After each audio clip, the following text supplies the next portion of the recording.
Hey, what's going on, guys? And welcome back to my Workbench journal. From when I last left off, I was doing a lot of gluing, puttying, sanding, as well as filling out the gaps and stuff here. And I was also setting up other things. This morning, I just finished out digging out my wife's car as well as my car for tomorrow. It snowed last night, about 8 inches. Fortunately, it was pretty easy to dig out. I didn't have the snowblower ready yet. Really didn't need it. So, where I last left off, I think I was still in the process of gluing and filling in seams and stuff. Well, here's the latest update. I got the landing gear done up. I painted them up. I had to do a lot of research. This is the main gear right here. I had to do quite a bit of research because I saw so many pictures of the landing gear itself in the Kfir, where it shows, some showed white, some showed light goes gray on the landing gear. Also, I was following the instructions, so I wasn't too sure. Did a lot of reference. Turns out it varied, so I went with light gray for the landing gear, preferably ghost gray. Tires are also done up. These are actually pretty unique since Kinetic started doing it and AMK followed suit. The hubs were separate from the main gear tires. Nose gear, on the other hand, I had to do the same technique, the same technique I do for most of my masking. I painted the hubs the color, then I had to cover the hubs once they were dry, painted a tire black.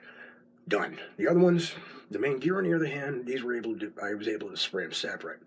Whatever fit wasn't that great, so I had to clear off any excess paint and primer, and then glue them together. Then whatever was exposed, I cleaned off all the seams, sprayed them again. All said and done. As I said before, landing gear was also painted. Ordnance was finally selected. It was pretty quick from the get-go. I saw a couple pictures of Kfir with some interesting weapons. Shouldn't say interesting, but normal loadout. I used Mark 82 slicks provided in the kit, as you can see here. As for the two fuselage pylons, I'm going with Mark 83s. These are a little bigger. Tape. These are a little bigger than usual, so I put them on the pylons, on the fuselage itself, which I'm only using the front two. The back two, I'm leaving off. I did the usual gluing, sanding, priming. Fuel tanks here, as you can see here, they were also primed. I added the fins to them since I've seen pictures of them with them. I think they're supersonic, I'm not sure offhand. But they're pretty long and they're pretty good. Now, as for missiles, I decided to skip the Python 3s and go with a pair of AIM-9D Sidewinders, which were sourced from a Hasegawa kit, weapon set. Hasegawa kit, well, close enough. Hasegawa weapon set, which are right here. I saw a picture of these on a Kfir, and they're on the missile rails, so I figured go with those. Makes life a little bit easier. I don't feel like looking for the light blue that they used, or whatever color they used. Knob conscious, also ready here. This is actually a pretty unique bomb rack, as you can see right here.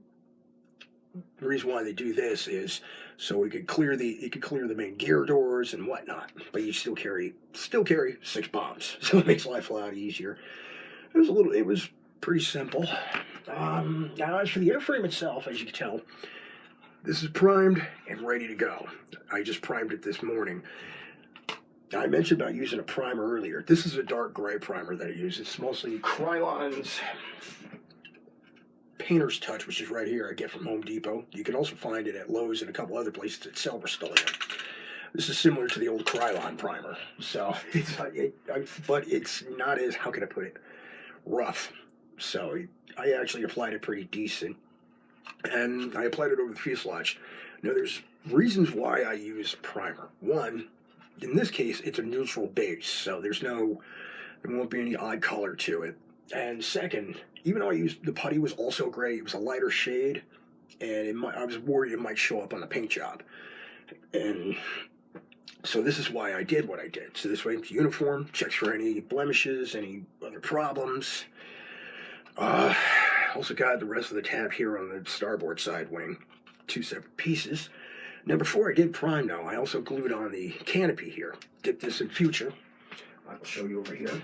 I did the canopy in future, made sure the canopies were cleared and free of any fingerprints or any other oils, so this way these float on without a hitch. Dipped them in, put them on a napkin, removed any excess, let it sit for a couple days.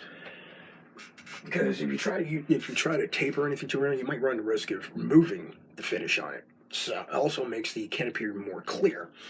Once that was said and done, I glued it. I shouldn't say spray paint, I airbrushed the outer frame first in a black. And since I was doing the tires anyway, I used that black.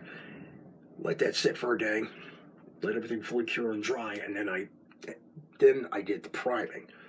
Third reason why I do the primer is I use acrylic paints. They don't stick too well to bare plastic at all by any means. So I ended up using an enamel primer, so this way the paint goes on and it's less likely to peel if I use masking or anything else I gotta do. Now as for the overall scheme I'm going to be doing, excuse me, I'm doing an overall two-tone gray scheme, which is an air superior scheme similar to the F-15 Eagle and sometimes seen on an F-16, mostly an F-16 from South Korea.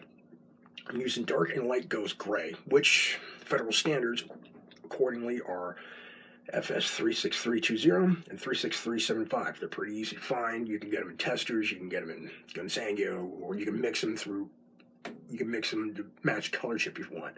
I'll be using life color for this. Now, I'm still working with the life color. It works great through a single action airbrush, which I will be using because I'll be doing a masking technique involving, let's see if I can find it. I got a ball of fun tack somewhere that I use for masking patterns, especially when it's got to be sharp. In an Israeli aircraft, it's rather sharp on it, according to scale. But as for the airbrush itself, if I could get to it, there we are. I'm using a Badger 350. This actually works really good for single color subjects or if you're going to be masking. So I use this a lot. Works very good with the life color, but as for the double action, I'm still getting the hang of it. I'm still working on it. It's going to take time. I'm going to have to find a retarder or a flow improver with the life color. Your best bet with the life color is you got to spray it in multiple thin coats. It's not easy to use, but once you get the hang of it, airbrushing works out pretty good. Hand painting, it's great. I actually find it better than the now defunct Polyscale line. I've probably said this many times before, but it's good to reiterate. What else have I done? Pylons are also ready. Now, as for the kit itself, in the sand and putty process, I blame more of myself than I do anything else. Like I said, I'm rather ham-handed when it comes to gluing and assembly, and I'm quite well known for leaving thumb marks or fingerprints when I'm using a liquid cement. And as I mentioned before, I've been using this, the Testors, Tamiya's liquid thin cement. Yeah, liquid thin. Yeah, I'm having a fun day. The extra thin liquid cement. So I tend to leave that. So I fill them in with any marks with surface primer, sand it down on a fine stick, problem solved. Now during assembly, as I was saying, the Kfir itself is not a smooth aircraft. There's actually a variety of bumps and vents and scoops, and I had to glue these on with the testers with the Monomaster cement here. This actually works great because it's a slower setting and it gives you time to tinker with it, to adjust the vents in place. Fortunately, the vents were very easy to put in. Matter of fact, the instructions, which I will show you here, shows throughout the whole process. Let's see. There we are. That was the underside alone, right here.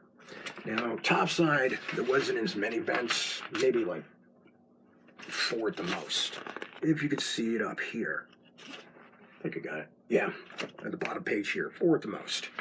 But the underside had tons of them, and I still got to add antennas and other vents and scoops to it.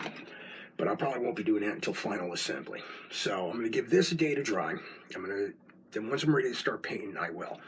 I also got the landing gear ready, as well as the main gear doors, the pylons. So everything's all set and ready to go. I'm just taking a moment of rest for it, and I figured I'd sit down and talk with you a little bit so far in this kit. I still got to do some extensive masking, and I still got to do some... here it is. I'm going to be doing my pattern. This is the fun tack I use. You can find this at off supply stores. Basically, the fun tack is you don't have to do any damage to walls. It holds up posters and the like on very delicate surfaces, and works really good. It's not oily, for starters. The fun tack is not oily. It adheres. It doesn't lift paint, which is a really good thing, especially if you don't use a primer. And it can handle almost any paint that you airbrush it with. So I find some people use silly putty, some people use blue tack. if you can find it, Blue Tack and Fun Tack are very similar. The only difference is one's made by Elmer's, the Fun Tack's made by 3M. Like I said, you can find this at an office supply store or at the stationery section of like Walmart or your local general store, or even over at the supermarket, which is where I got mine for like $2.50. I have another ball of this running somewhere. I still gotta find it. That's what I got so far done on this.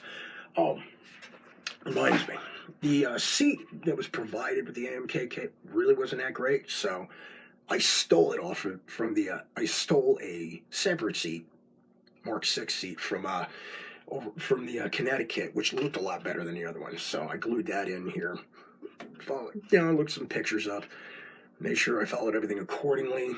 And the biggest pain in the ass about those ejection seats, because to get the pull rings up top here and one in the middle, the biggest pain in the ass is painting yellow and black stripes on it, especially if you don't have magnifying glasses or your eyes aren't that good. So what I did was painted everything yellow. I grabbed a pen with black ink, made little middle scribbles, lines showing that the lines are on there. Makes life a lot easier. I also masked everything off I didn't want to paint, which was the nose gear here. This I'm not so worried about because I didn't paint it first, so I'll probably be painting the main gear rails last, white. I made sure the hot section was taped off. This was a real interesting pain in the butt. I had to tear things out in pieces, section at a time, and then cover the hole. I also had to make sure the bare metal section here was covered with tape, which taken care of. I mean, I could always touch it up if there ain't exposed. And once everything's done, once everything's all set and ready, I'll start the painting process. I'll go through a step-by-step on that one.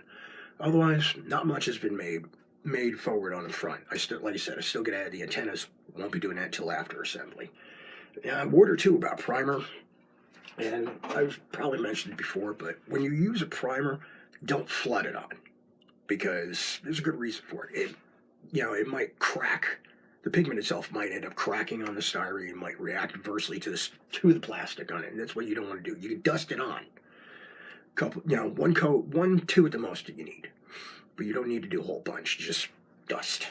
And if you do that, make sure you do it outside, or at least in an area that's well ventilated. So, in my case, I'm going to try to make sure I do it outside because I'm right next to a gas heater. That's pretty dangerous as is. But this is what I got for now. Next update, I'll probably be through the painting and gloss coating the decaling stage. So, I will talk to you guys again. Happy modeling. Take it easy. Have fun.